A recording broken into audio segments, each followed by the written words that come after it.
Video सही बनती है लेकिन बीच से सब खैरियत से? अल्हम्दुलिल्लाह। अच्छा जी, तो लास्ट क्लास में हमने जो है वो एपीआईज को स्टडी किया था। आज भी हमारा क्लास का एजेंडा कुछ यही रहेगा कि हम सबसे पहले एपीआईज को थोड़ा स्टडी करेंगे, जो चीज़ हमारी लास्ट क्लास में रह गई थी, और उसके बाद इंशाल्लाह हम जो है वो सैनिटी सीएमएस को कवर करेंगे। तो लास्ट क्लास में हमने ये कवर किया था, अच्छा सारी बातें बन कि एपीआई क्या होता है, क्यों होता है, अपनी एप्लीकेशन में हम उसको कैसे यूज करते हैं, ये सारी चीजें हमने लास्ट क्लास में थ्योरी भी देखी थी, और जो थ्योरी हमने देखी थी, सुनी थी, उसका हमने प्रैक्टिकल इम्प्लीमेंटेशन भी किया था। तो ये दो काम हमने लास्ट क्लास में किए थे। आज भी ऑफ कोर्स हमारा टॉपिक शुरू में जो है वो एपीआई से रिलेटेड है, तो जो लास्ट क्लास में किया था अच्छी बात है, उसका लगे हाँ तो हमारे पास एक रिवीजन भी हो जाएगा इत्तेफाक से, और फिर हम जो चीज़ हमारी रह गई थी हम उसको जो है वो कवर करेंगे। तो शुरू करते हैं एपीआई से। तो अब मैं तो नहीं पढ़ाऊंगा हर चीज़, जाहिर सी बात है, अब स्टूडेंट्स खुद भी जो है वो उभर के निखर के आ रहे हैं मेरा काम आसान करने के लिए, तो क्यों ना उनसे काम लिया जाए। तो एपीआईज का इंट्रोडक्शन देने कि एपीआईज क्यों होता है, क्या होता है, उसका सिर्फ इंट्रोडक्शन देने, थ्योरी समझाने हमारी एक सीनियर स्टूडेंट आएंगी, मिस किरण अहमद।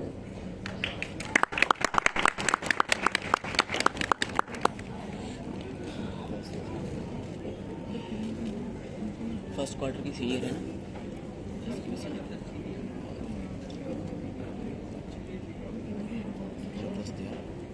आ जाए मिस। कॉन्फिडेंस चाहिए।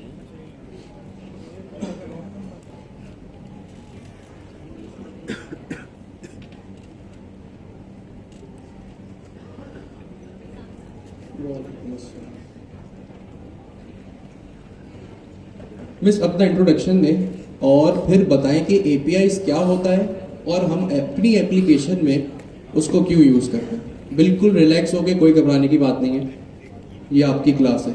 जो भी स्टेज पर आए, चाहे वो सीनियर स्टूडेंट हो या किसी को भी स्टेज पे आने का दिल करे, तो स्टेज पे आके वो ये समझे कि ये उसी की क्लास है, और सामने जो भी बैठा है उसको कुछ नहीं आता, सब कुछ जो है वो पढ़ाने वाले को ही आता है। बिल्कुल रिलैक्स होके, आई नो इतने बड़े क्राउड को जो है वो फेस करना आसान काम नहीं है। जब मैंने भी पहली बार यहाँ पे आके बैठा था, मेरे भी हाथ पांव ठंडे हो गए थे। तो बिल्कुल रिलैक्स, क्या होगा ज़्यादा से ज़्यादा गलत बोलेंगे ना, कोई जो है वो उस पर मसला नहीं है। जी मिस। अस्सलाम वालेकुम। वालेकुम अस्सलाम। मेरा नाम किरण अहमद है। क्वार्टर 1 में भी मैं सीनियर स्टूडेंट रह चुकी हूँ, आप सब जानते होंगे। और जो है अब मैं स्टूडेंट लीडर के लिए सिलेक्ट हुई हूँ इंशाल्लाह। इसमें मैं और ज़्यादा मेहनत करके ये जो है हमारी गुड लक है कि सर के साथ हमें मौका मिल रहा है बहुत कुछ सीखने का और पढ़ाने का है। अच्छा, लास्ट क्लास में हमने पढ़ा था एपीआई। एपीआई मीन्स है application programming language. Application programming language. API basically क्या होते हैं? एपीआई वो होते हैं जो जब दो सॉफ्टवेयर आपस में कम्युनिकेट करते हैं, वो एपीआई के थ्रू करते हैं।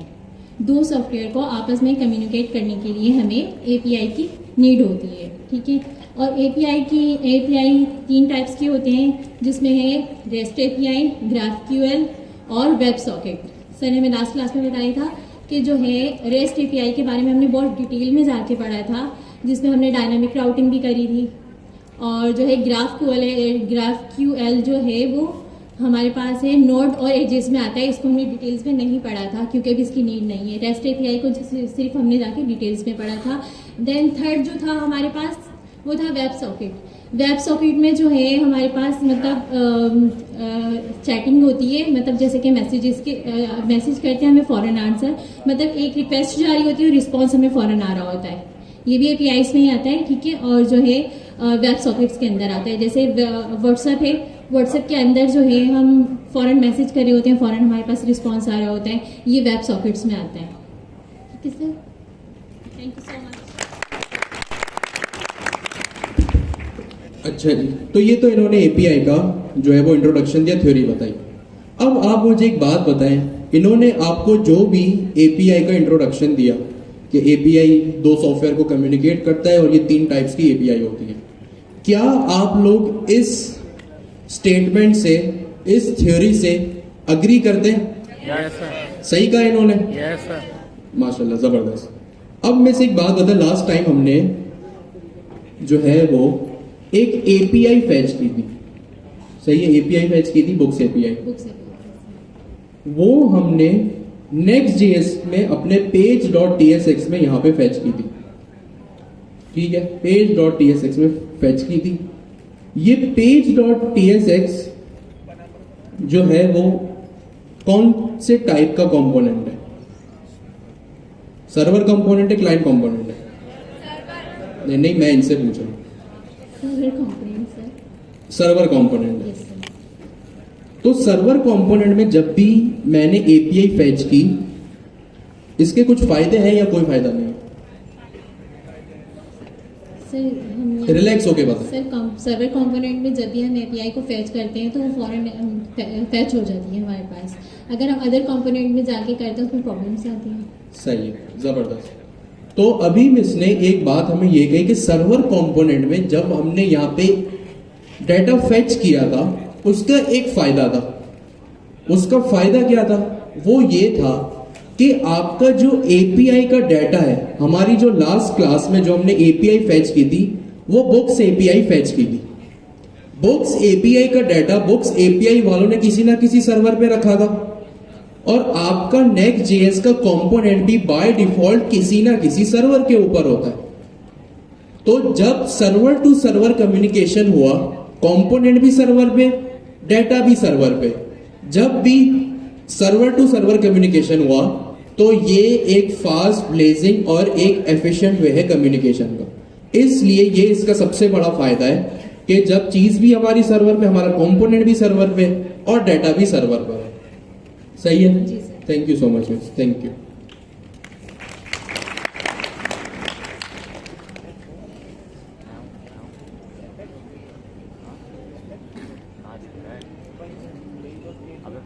अच्छा, अब हमारे पास एक और स्टूडेंट लीडर है। अब हम करेंगे कोडिंग, ठीक है? थ्योरी सुन ली, अब हम कोडिंग करेंगे, बारी आएगी कोडिंग की। एक और हमारी स्टूडेंट लीडर है, वो ही इसको कोड करेंगी, miss Mariyam Shakeel. Please miss. अब हम कोडिंग करेंगे, एक एपीआई को फैच करेंगे, और इस एपीआई को फैच करके हम देखेंगे कि हमारे पास जो अभी हमने थ्योरी देखी, क्या हमारे पास वो डाटा आ भी रहा है कि नहीं। लास्ट क्लास में हमने क्या किया था? बुक्स एपीआई को यूज किया था और उसके डाटा को फैच किया था। अभी जो हम स्टार्ट लेंगे ताकि डाटा आपको थोड़ा नया भी देखने को मिले, हमारे पास एक और एपीआई है, जेसन प्लेस होल्डर एपीआई। शायद आपने इसका नाम सुना हो, नहीं सुना हो तो अभी तो सुन ही लिया। हमारे पास जो आज हम स्टार्ट लेंगे वो लेंगे जेसन प्लेस होल्डर एपीआई से।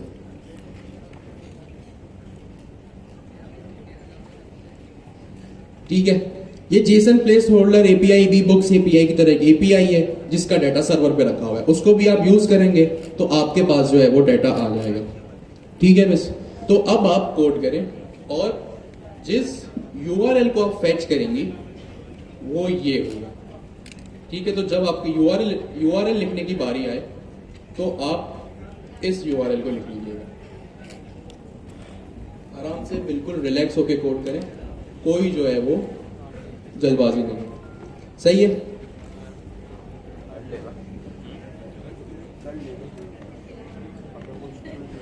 रिलैक्स हो जाए, घबरा क्यों नहीं।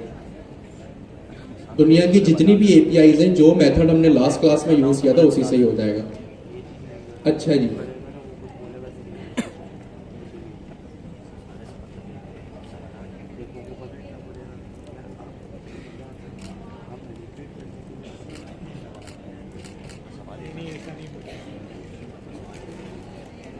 ठीक है, बस एक सेकंड। अभी यहाँ पे नहीं आप यहीं पे रहो। अभी यहाँ पे मैं इसने एक लाइन का कोड लिखा, फोकस सारा यहीं पे, क्योंकि हमारा टॉपिक आज इसी से रिलेटेड है। मिस ने क्या किया, अभी जो एरर्स आ रहे हैं उसको हम जो है वो इग्नोर करेंगे। मिस ने यहाँ पे कोड लिखा, कॉन्स रिजल्ट एक जो है वो वेरिएबल बनाया, उसमें लिखा अवेट फेच। मिस एक बात बताएं, ये फेच फंक्शन क्यों लिखा आपने, क्या करता है? आराम से, बिल्कुल रिलैक्स होइए। अस्सलामुअलैकुम, my name is Mariyam and I am selected as a leader student. तो सर ने पूछा कि हमने फेच क्यों लिखा। फेच हमने इसलिए लिखा कि हमने एक सर्वर से डेटा को फेच करने मतलब कि उठाना है, तो उसकी एपीआई मतलब कि जो उसका एक यूआरएल होगा वो यहाँ पे हम पेस्ट करेंगे, इसलिए हमने ये फेच को यूज़ किया। तो आप ये कह रही हैं कि फेच मेथड में हम एपीआई का यूआरएल लिखते हैं तो जाके डाटा फेच होता है। क्या आप लोग इस बात से एग्री करते हैं? बिल्कुल सही। तो फेच मेथड या फेच फंक्शन जावास्क्रिप्ट का एक बिल्ट इन मेथड है। जावास्क्रिप्ट का क्या है? एक बिल्ट इन मेथड या फंक्शन है, जिस फेच फंक्शन के बीच जो है वो आप अपने एपीआई का एंड पॉइंट लिखते हैं। आपने यहाँ एक अवेट का कीवर्ड भी लिखा है, ये अवेट का कीवर्ड क्या करेगा यहाँ पे? अच्छा, अवेट का हमने इसलिए यूज किया और ये एसिंक है, मतलब कि ये वेट करना मतलब कि रोकेगा, मतलब कि एसिंक प्रोग्रामिंग हमने की है, उसमें मतलब कि एक लाइन टू लाइन जो है वो हमें डेटा देगा, इसलिए हमने अवेट का यूज किया। और अवेट अभी हमें जो अवेट का एरर आ रहा है उसे सॉल्व करने के लिए हम एक्सपोर्ट डिफॉल्ट के आगे एसिंक लगाएंगे। एसिंक क्यों लगाएंगे? क्योंकि अवेट जो है वो एसिंक का फंक्शन है। ठीक है। इस फेच फंक्शन के बीच में, जैसा आपने कहा था, हमें तो नहीं आता, आपने सिखाया है, इस फेच फंक्शन के बीच में आप अगर वो यूआरएल लगा सकती हैं तो वो लगा दें, जो मैंने आपको नीचे जो है वो कमेंट करके दिया। यहां से कॉपी करने, कोई बात नहीं, ठीक है। अच्छा, तो अभी मिस ने क्या किया, एक अदद फेच फंक्शन लिखा और इस फेच फंक्शन के बीच में मिस ने एक यूआरएल लिख दिया। ये वो यूआरएल है, ये वो सर्वर एपीआई का यूआरएल है जहां से अभी हमारा डाटा आएगा। हमने लास्ट क्लास में भी यही किया था। आप सब इस चीज से जो है वो कन्विंस्ड है? चलें, nice, thank you so much, thank you जबरदस्त। नेक्स्ट हमारे एक और स्टूडेंट लीडर आएंगे, अब्दुल कदीर, आए सर प्लीज। अभी मिस मरियम ने एक कोड लिखा, लेकिन इसमें कुछ एरर्स हैं, जैसे ये अवेट का कीवर्ड, ये अवेट के कीवर्ड का एरर है। अब आपको अगर एरर समझ में आ रहा है तो सॉल्व कर दें, वरना इस पे माउस ले जाए और ये आपको एरर बता देगा कि एरर क्या है। अस्सलाम वालेकुम, मेरा नाम अब्दुल कदीर है और मैं जो हूँ रिएक्ट नेटिव डेवलपर भी हूँ, मोबाइल एप्लीकेशन। इस क्वार्टर से पहले जब ये स्टार्ट हुआ था, तकरीबन जब हमारी क्लासेस लेट थी, तो मैंने तब ये स्टार्ट किया था पढ़ना। और उससे पहले भी मैं सॉलिडिटी पढ़ चुका हूँ ब्लॉकचेन की, और जब मैंने ये स्टार्ट किया तो मेरी job he with in 2 months लगी थी, क्योंकि मैंने 2 मंथ्स में ही सीख लिया था रिएक्ट नेटिव पूरा। क्या बात है, जबरदस्त। अब तो ये कहना गलत नहीं होगा कि आप एकदम बिल्कुल बिगनर थे। जी बिल्कुल बिगनर था। और आपने 2 महीने में अपनी मेहनत से रिएक्ट और रिएक्ट नेटिव को सीखा, और जो है वो अब आप मार्केट के अंदर, इंडस्ट्री के अंदर काम कर रहे हैं। जी, यूनिलीवर की ऐप पे काम कर रहे हैं। जबरदस्त। अब आप मुझे एक बात बताएं, आपको रिएक्ट नेटिव आती है जी, और आपको जाहिर सी बात है रिएक्ट जेएस भी आती होगी जी। कितना फर्क है इन दोनों में? ज़्यादा डिफरेंस नहीं है, तकरीबन 80% है। 80% मतलब 20% डिफरेंस है, 80% बिल्कुल सेम है रिएक्ट नेटिव और ये। जैसे हमारी रिएक्ट जेएस है, इसका फ्रेमवर्क है नेक्स्ट जेएस, और ऐसे ही रिएक्ट नेटिव में उसका फ्रेमवर्क है एक्सपो।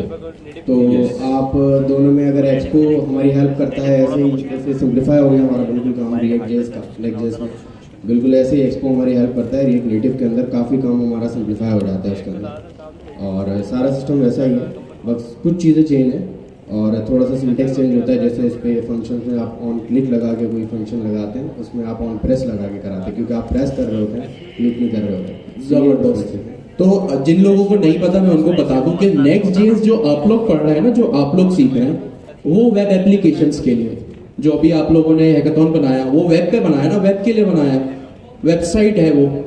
तो नेक्स्ट जेस जो अभी हम पढ़ रहे हैं वो वेब एप्लीकेशंस के लिए यूज होती है, और जिन पे कदीर भाई काम कर रहे हैं वो है रिएक्ट नेटिव, वो मोबाइल एप्लीकेशंस के लिए यूज होती है। अगर आपको कोई मोबाइल एप्लीकेशंस वो चीज जो आप गूगल प्ले या एप्पल प्ले स्टोर से डाउनलोड करते हैं, तो ये फर्क है। जी सर, अब इसमें जो है वो आप एरर को सॉल्व करें और इस कोड को आगे कंटिन्यू करें। जी अच्छा, इसमें सर ने सबसे पहले हमें समझाया था कि ये कंपोनेंट जो है वो सर्वर कंपोनेंट है, यानी अगर आपको अपनी पूरी वेबसाइट को फास्ट चलाना है और उसको रेंडर जो है वो फास्ट करना है, तो हमें सर्वर टू सर्वर उस पर कम्युनिकेट करना पड़ेगा।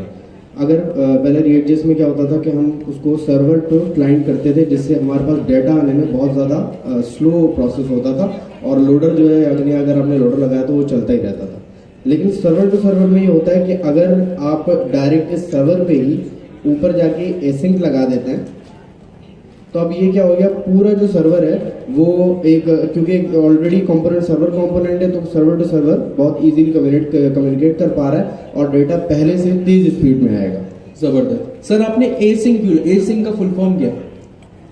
एसिंक्रोनाइज। जबरदस्त। तो एसिंक्रोनाइज, अब आप लोगों में से कौन बताएगा कि एसिंक्रोनस का मतलब क्या होता है? इसका मतलब क्या है जावास्क्रिप्ट में? हैंड रेस करें और बताएं, या मैं किसी को चूज कर लूं। जी सर आप बताएं। एसिंक बेसिकली वहाँ पे वैसे नॉर्मली जो है जावास्क्रिप्ट सिंक्रोनाइज जो है वो बिहेव कर रही होती सही है, है। यानी कि एक साथ मल्टीपल जो है वो चीज़ें परफॉर्म कर रही होती है, वो अपने जो भी इसका मैकेनिज्म चल रहा है ऑलरेडी इवेंट लूप का। लेकिन एसिंक जो है वो एक टाइम पे एक चीज चलेगा, और जिस जगह पे हम अवेट लगाएंगे वहां पे वो वेट करेगा उस लाइन पे जब तक सही उसका है। रिस्पॉन्स। और कोई बताएगा एसिंक क्या होता है? जी आप बताएं। सही है। और इसकी एग्जीक्यूशन फौरन से हो जाती है कि टाइम लगता है? जबरदस्त। क्या नाम है सर आपका? सलमान। आपका क्या नाम है? अब्दुल मोइज। अब्दुल मोइज और सलमान, हमारे दो दोस्तों ने यह कहा कि एसिंक का मतलब होता है एसिंक्रोनस, और एसिंक्रोनस वो टास्क होता है जिसकी एग्जीक्यूशन में डिले आता है। सर क्या आप इनकी बात से एग्री करते हैं? जी बिल्कुल। तो इसलिए यहां पे एसिंक लगा। एसिंक क्यों लगा? क्योंकि ये एसिंक्रोनस है, इस कंपोनेंट के अंदर एक एपीआई फैच हो रही है। लाइन नंबर 2 पे आप देखिए, एक एपीआई फैच हो रही है, मतलब किसी सर्वर से बात हो रही है, और किसी भी सर्वर से बात होना एक एसिंक्रोनस टास्क होता है। इसीलिए ये हमने कंपोनेंट को एसिंक बनाया। क्यों एसिंक क्यों बनाया? इसलिए बनाया क्योंकि कभी भी आप किसी भी सर्वर से कम्युनिकेट करते हैं, चाहे वो आपका खुद का सर्वर ही क्यों ना हो, आपकी खुद के हाथों से बनाई हुई एपीआई क्यों ना हो, अगर एपीआई कॉल हो रही है, सर्वर से बात हो रही है, तो वो एक एसिंक्रोनस प्रोसेस है, यानी उसकी एग्जीक्यूशन में डिले होगा। फंक्शन एसिंक हो गया। अब किस लाइन पे आप एपीआई फैच कर रहे हैं? लाइन नंबर 2 पे। तो जिस पर्टिकुलर लाइन को चलने में डिले आएगा उस पे आप अवेट का कीवर्ड लगाते हैं। तो ये हमने यहां तक किया। जी क्या चीज? स्टोर कहां पे होगा? ये जावास्क्रिप्ट का एक इवेंट लूप होता है। हमने क्वार्टर 1 में एसिंक प्रोग्रामिंग पढ़ी थी। आप डेटा की बात कर रहे हैं या एसिंक अवेट की बात करें? एसिंक की बात करें। जबरदस्त, बड़ा फर्स्ट क्लास टेक्निकल सवाल है। जब जावास्क्रिप्ट का कोड चलता है ना, तो एक इवेंट लूप होता है, एक इवेंट लूप होता है, एक कॉलबैक क्यू होता है। ये दो चीजें होती है। कॉलबैक क्यू के अंदर वो चीजें जाती हैं, और एक कॉल स्टैक होता है। 3 चीजें होती हैं आपके पास। कॉलबैक क्यू का मतलब क्या? लाइन लगाओ। सही है। जैसे आप शॉपिंग करने जाते हैं या तंदूर की दुकान पर रोटी लेने जाते हैं, आप लाइन लगाते हैं। इसका मतलब क्या? जिस चीज के चलने में एग्जीक्यूट डिले आएगा तो आप लाइन लगाएंगे, तो वो कॉलबैक क्यू में जाके चला जाएगा। और कॉल स्टैक में क्या होता है? जिन चीजों को चलने में टाइम नहीं लगता वो सीधा सीधा कॉल स्टैक में जाके बैठ जाती है। इवेंट लूप समझे, बीच में जो है वो एक मैनेजर है जो कि चेक करेगा कि कॉलबैक क्यू में और कॉल स्टैक में मुझे क्या भेजना है। जब कॉल स्टैक की चीजें क्लियर हो जाएंगी फिर वो कॉलबैक क्यू वाली चीजों को भेजना शुरू करेगा। इवेंट लूप पहले ये होता है कि पहले जो है वो कॉल स्टैक चलता है। कॉल स्टैक में वो चीजें जाती है जो सिंक्रोनस होती है, जिनके चलने में कोई डिले नहीं आता। जैसे कंसोल डॉट लॉग, आप कोई वेरिएबल बना दे 2+2, उसको चलने में कोई डिले नहीं आएगा, वो सीधा सीधा कॉल स्टैक में जाएगा। और ये जो टास्क है आपका, जैसे लाइन नंबर 2 पे, ये कॉल बैक क्यू में जाएगा। सही है? 10 फंक्शन है तो 10 फंक्शन जो है वो कॉल बैक क्यू में लगेंगे। नहीं, पहले लाइन कॉल स्टैक पहले पूरा खाली होगा, फिर एक एक करके कॉल बैक क्यू की चीजें जाएंगी और इनको भेजेगा कौन? इवेंट में। सही है? चलिए सर, अब इस कोड को कंप्लीट कर। अच्छा, ये जो इनका सवाल था इस पे डाटा के ऊपर भी डिपेंड करता है। फॉर एग्जांपल आप किसी भी जगह जा रहे हैं तो उसका बैकएंड एक पूरी टीम होती है जो उसके ऊपर काम करती है, एपीआईज जो बना के हमें दे रही होती है। अब डेटा जितना बड़ा होगा वो उतना ही स्लो आएगा, यानी डेटा जितना ज़्यादा होगा वो उतना ही स्लो प्रोसेस करेगा। डेटा छोटा सा होगा तो वो जल्दी प्रोसेस करेगा। तो अगर आपके पास 3 कंपोनेंट है फॉर एग्जांपल, और 3 डेटा आपके पास कहीं से आ रहे हैं, एक डेटा जो है बिल्कुल शॉर्ट है यानी 50% है और यानी 40%, और दूसरा 60% है, तो जो 50 वाला होगा, 40 वाला होगा वो जल्दी रेंडर होगा हमारे पास, और 60 वाला थोड़ा लेट होगा। तो ये एक सर ने लास्ट क्वार्टर में एग्जाम्पल दी थी कि जब लाइन लगा रहे होते थे हम लोग, क्वार्टर में आ रहे होते और हमारी स्टैंपिंग हो रही होती थी, तो कुछ बच्चों के पास जो है वो कार्ड नहीं होता था या किसी का प्रिंट नहीं होता था, तो लाइन से बाहर चले जाते थे।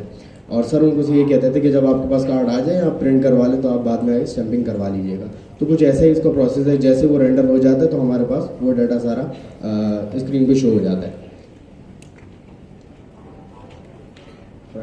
जी सर, पहले इस कोड को कंप्लीट करें।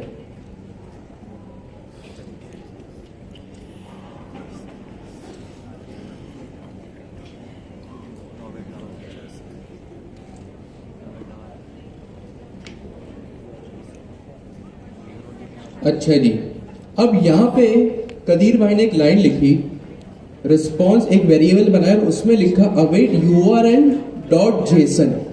सर जल्दी से एक्सप्लेन करें 2 लाइनों में कि ये url.json क्या चीज़ है, क्यों लिखा है आपने?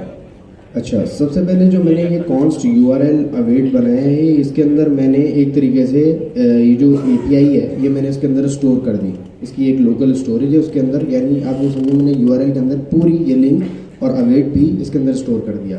देन मैंने कॉन्स्ट रिस्पॉन्स बनाया है। इसका रिस्पॉन्स के अंदर मैंने दोबारा वेट लिखा कि इसको दोबारा वेट करवाने के लिए, और दूसरा मैंने URL लिख दिया, यानी जो मैंने ऊपर स्टोर किया है सब कुछ वो मैंने URL नीचे उसको लगा दिया, उसको कॉल कर दिया और दोबारा डॉट लगा के जेसन लिख दिया। इसकी वजह यह है कि पहले तो जेसन का फुल फॉर्म होता है जावास्क्रिप्ट ऑब्जेक्ट नोटेशन। ये जो है हमारे पास जो भी हमारे पास डेटा आता है वो ऑब्जेक्ट्स की फॉर्म में आता है, यानी एक स्ट्रक्चर्ड फॉर्म में हमारे पास डेटा आ रहा हो, तो इसलिए हम URL में जेसन लगाना हमारे लिए लाजमी होता है। चाहे आप किसी भी उसमें करें, जब जावास्क्रिप्ट या टाइपस्क्रिप्ट पे काम करेंगे तो जेसन लगाना हमारे लिए लाजमी है। ठीक है, तो अभी कदीर भाई ने कहा कि API का जो रिस्पॉन्स आता है वो एक जेसन की फॉर्मेट में आता है। आप लोग अग्री करते हैं इस बात से? जबरदस्त। तो URL आप जब भी API कॉल करते हैं, API एक जेसन फॉर्मेट में आपको डेटा रिटर्न करता है। और सर अगर आपने सही कोड लिखा है, मिस मरियम ने अगर सही कोड लिखा है, कोड यहीं तक था जी, और कुछ बाकी नहीं है, नहीं। तो सर अब इसको रिजल्ट के वेरिएबल को console.log कराएं। अगर आप दोनों ने कोड सही लिखा है तो होपफुली कंसोल में जो है वो API का रिस्पॉन्स आना चाहिए। यहाँ पे नहीं करें, इसको एक बाहर ओपन कर लें।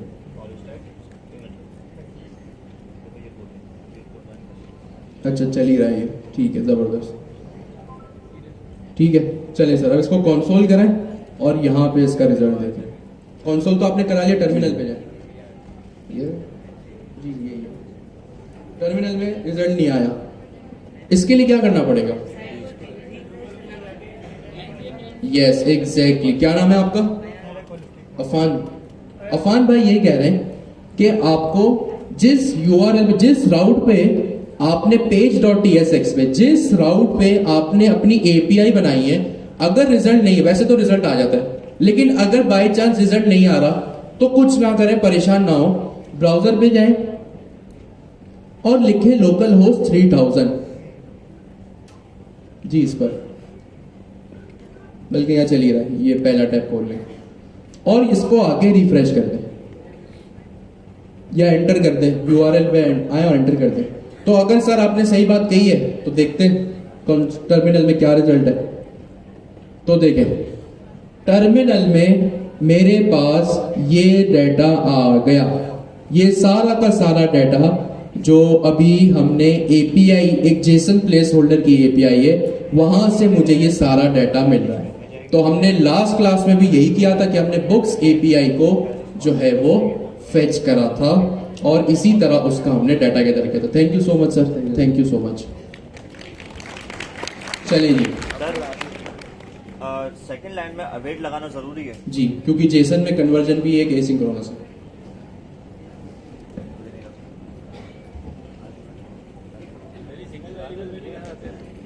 सिंगल भी तो किया, या तो टाइम लग रहा है छात्र चलेगा देख ले चलेगा कैसे हो गया? चलेगा। आपने किया था क्या बात है, क्या पूछा हो जाएगा तो कर ले फिर। क्या पूछा गया? अच्छा जी, तो समी भाई, नईम भाई, मैं आप लोग जिन स्टूडेंट्स के मुझे लास्ट क्लास में मैसेज आए थे कि उन्हें जो है वो स्टूडेंट लीडर बनने में इंटरेस्ट है, वो पीछे वहाँ कॉर्नर पे समी भाई और नईम भाई उनका वेट कर रहे हैं, वहाँ चले जाएं। जो 3-4 स्टूडेंट्स ने मैसेज किया था और सेम कुछ लड़कियों ने भी मैसेज किया था, वो मिस निदा के पास जो है वो जाके इंटरव्यू दे दे अपना। अच्छा जी, तो अब हम यहाँ पे आ गए, हमने जेसन प्लेस होल्डर की एपीआई जो है वो फेच की। अब जो हमारा टास्क है जो हमने लास्ट क्लास में किया भी था, वो ये था भाई कि हमें इस तरह हमने डाटा फेच किया था। अभी मैं दोबारा जो है वो बुक्स एपीआई का यूआरएल लिख लेता हूं यहाँ पे। यहाँ मैंने क्या किया, दोबारा एक अदद बुक्स एपीआई का इसको रिमूव किया क्योंकि इसकी कोई नीड नहीं है, और यहाँ पे मैंने क्या किया, बुक्स एपीआई को दोबारा फेच कर दिया। अभी देखा आपने, चले इसको बाद में डिस्कस करेंगे। मेरे पास क्या है यहाँ पे, get a single book, sorry पहले तो मुझे ये फेच करना पड़ेगा। ये रहा वो यूआरएल, इसको मैंने कॉपी किया, यहाँ पे लाके पेस्ट किया, यहाँ लिखा स्लैश बुक्स, ठीक है, स्लैश बुक्स लिखा, और यहाँ पे मैंने इसको जावास्क्रिप्ट का एक टैग लगाया, और यहाँ पे देखते हैं कि बुक्स एपीआई का डाटा आ रहा है। तो देखें मेरे पास ये जो डाटा आ रहा है ये बुक्स एपीआई से आ रहा है, जो हमने लास्ट क्लास में भी देखा था। सही है। अब ये डाटा मुझे एक बात बताएं, किस फॉर्म में आ रहा है? जेसन में आ रहा है, बहुत अच्छे। इसकी टाइप क्या है? एरे ऑफ ऑब्जेक्ट्स, जबरदस्त। अब मेरे पास एरे है और मेरे पास एरे में जो है वो मल्टीपल ऑब्जेक्ट्स हैं। एरे के अंदर अगर मुझे ऑब्जेक्ट्स को फेच करना है तो भाई मेरे पास जावास्क्रिप्ट में एक बिल्ट इन मेथड होता है, वो कौन सा होता है? लास्ट क्लास में हमने लिखा भी था, कौन सा होता है भाई? मैप। तो मैं यहां लिखूंगा रिस्पॉन्स डॉट मैप, क्योंकि ये एक फंक्शन है तो राउंड ब्रैकेट लगाए। ये मैप का फंक्शन एक अदद अपने पास जो है वो कॉल बैक फंक्शन को एक्सेप्ट करता है, और यहां पे मैंने एक पेरेंट एलिमेंट लगा दिया। अब मैं क्या करूंगा, ये इस कॉल बैक फंक्शन में एक पैरामीटर डिफाइन करूंगा। आसान लफ्जों में मैं इस रिस्पॉन्स के वेरिएबल को एक निक नेम असाइन करूंगा, और यहां पे मैंने लिख लिया बुक नेम सेंसिबल हो। अभी ये मुझे टाइप स्क्रिप्ट का एरर देना है, यहां मैंने फिलहाल नहीं लिख लिया। अब यहां डिफ के अंदर में आया और मैंने लिखा बुक डॉट। ये डॉट क्यों लगाया मैंने? क्योंकि मेरे पास मल्टीपल ऑब्जेक्ट्स हैं, और ऑब्जेक्ट की कभी भी किसी भी की को आपको गेट करना हो, फेच करना हो, तो आप डॉट के साथ करते हैं। अभी मुझे क्या चाहिए, बुक डॉट नेम, तो मैंने यहां पे बुक डॉट नेम लिख दिया, सिंपल। एरर क्यों आ रहा है भाई? नहीं, रिटर्न का नहीं आ रहा। एक और चीज होती है, जब आप मैप का फंक्शन लिखते हैं ना, तो फर्स्ट पैरामीटर होता है आपका निकनेम, या जो भी आपको नाम रखना हो रिस्पॉन्स के वेरिएबल का, तो आपने निकनेम लिख दिया। दूसरा एक अदद आपको और ऑप्शनल पैरामीटर लगाना होता है, जो होता है इंडेक्स का, और इसकी टाइप हमेशा नंबर होती है। अब ये इंडेक्स क्या होता है ये, और यहाँ पे ये क्या करेगा, मैं अपने पेरेंट एलिमेंट में आऊंगा और एक एट्रीब्यूट डिफाइन करूंगा की, और इस की में आके लिख दूंगा मैं इंडेक्स। मेरे पास एरर चला गया। अब ये की क्या होता है मैं आपको अभी बता दूं। हर एक ताले की चाबी होती है कि नहीं होती है? होती है। मुझे एक बात बताएं, वो ताले की जो चाबी होती है वो चाबी यूनिक होती है या हर ताले पे चल जाएगी? यूनिक होती है, एग्जैक्टली। तो यहाँ पे की का मतलब चाबी है, और इस चाबी का मतलब यह है कि भाई ये जो डिव है ना, ये एक यूनिक डिव है। अब ये क्यों एक यूनिक डिव है, इस चाबी की क्या जरूरत है? वो ये है कि भाई जब भी आप मैप का फंक्शन लिखते हैं ना, मैप का, तो वो डिमांड करता है कि भाई मुझे कोई ना कोई एक ऐसा इंडिकेशन दो कि जिससे मैं आइडेंटिफाई कर सकूं कि ये जो एलिमेंट मैं प्रिंट कर रहा हूं ना, ये यूनिक है। अब ये रिएक्ट जेएस से रिलेटेड एक टेक्निकल एक्सप्लेनेशन है, इसको गौर से सुने। ये मैप का फंक्शन आप जब भी लिखते हैं ना रिएक्ट जेएस के अंदर या नेक्स्ट जेएस के अंदर, तो वो आपको ये कहता है कि भाई मुझे एक इंडिकेशन दो जिससे मैं आइडेंटिफाई कर सकूं कि जब भी मैं प्रिंट करूंगा ना किसी भी चीज को यूआई पर, जब भी मैं किसी भी चीज को यूआई पे प्रिंट करूंगा ना, तो मेरी मेमोरी के लिए, हर चीज की एक मेमोरी होती है भाई। रिएक्ट जेएस भी तो एक वो है ना, फ्रेमवर्क है, अपने अंदर वो चीजें स्टोर कर रहा है। स्टोरेज के लिए तो मेमोरी लगती है। तो रिएक्ट जेएस आपको ये डिमांड करता है कि भाई अगर मैप फंक्शन चला रहे हो कोई भी यूनिक चीज तो मुझे यूनिक आइडेंटिफायर दो उसका। तो इसलिए हमने यहाँ इसको यूनिक आइडेंटिफायर दे दिया। और अगर मैंने कोई गलती नहीं की है तो मैं इसको क्लास नेम कर दूँ टेक्स्ट डैश 6 तो मेरे पास होपफुल यहाँ पे बुक्स के नाम आ जाने चाहिए। तो देखिए मेरे पास बुक्स के नाम जो है वो यहाँ पे आ गए। इसमें कुछ नया नहीं था, ये सब हम लास्ट क्लास में कर चुके। जो नया था वो एक की का प्रॉप था, की का एट्रीब्यूट था, और ये की का एट्रीब्यूट हमेशा आप पेरेंट एलिमेंट में लगाएंगे। इस बात को बस ध्यान में रखिएगा। अच्छा, अब बारी आती है कि भाई बुक्स का यहाँ पे डाटा तो आ गया। समझिए कि ये वो प्रोडक्ट के कार्ड है जो आपने हैकाथॉन में बनाए। यहाँ इतने सारे बुक्स आ रहे हैं भाई, आप बुक्स भी तो बेच ही सकते हैं ना अपनी वेबसाइट में। तो यहाँ पे ये बुक्स आ रही हैं। अब मैं चाहता यह हूं कि जैसे मैं किसी भी बुक पे क्लिक करूं तो मैं उसके डिटेल्स पेज पे चला जाऊं। अब यहाँ पे नेक्स्ट जेएस का एक कॉन्सेप्ट दिमाग खोल के सुनो। ये लास्ट क्लास में हमने डिस्कस भी किया था, फिर दोबारा मैं जल्दी जल्दी कर देता हूं। भाई अभी यहाँ 6 बुक्स हैं, कल को ये 16 भी हो सकती है, 26 भी हो सकती है, 100 भी हो सकती है। तो मेरे पास 2 ऑप्शन है, या तो मैं इन सबके स्टैटिक राउट बनाऊं। स्टैटिक मतलब एक एक करके सबका नाम रखूं और उसको वहां पे राउट करूं, एक एक करके सबका नाम रखूं। लेकिन मुझे तो पता ही नहीं है कि कितनी बुक्स होंगी। हो सकता है ये 6, कल को 3 हो जाए, कल को 1 हो जाए, कल को 300 हो जाए। तो ये एक तरीका थोड़ा गड़बड़ है। अब एडवांस में तो मुझे नहीं पता क्या होगा यहाँ में। तो इसका एक तरीका ये कि मैं एक डायनेमिक राउट क्रिएट करूं। डायनेमिक का मतलब नाम से ही पता चल रहा है कि मुझे वक्त से पहले, बिफोर द टाइम, वक्त से पहले राउट नहीं पता। और डाटा भी डायनेमिक है, बट एपीआई का डाटा तो हमेशा डायनेमिक होता है, कभी भी कुछ भी ऐड हो सकता है, कभी कुछ भी डिलीट भी हो सकता है। तो इस तरह जैसे आप लोग फेसबुक की एप्लीकेशन यूज करते हैं, फेसबुक के बिलियंस में यूजर हैं, मिलियंस में नहीं, बिलियंस में यूजर हैं।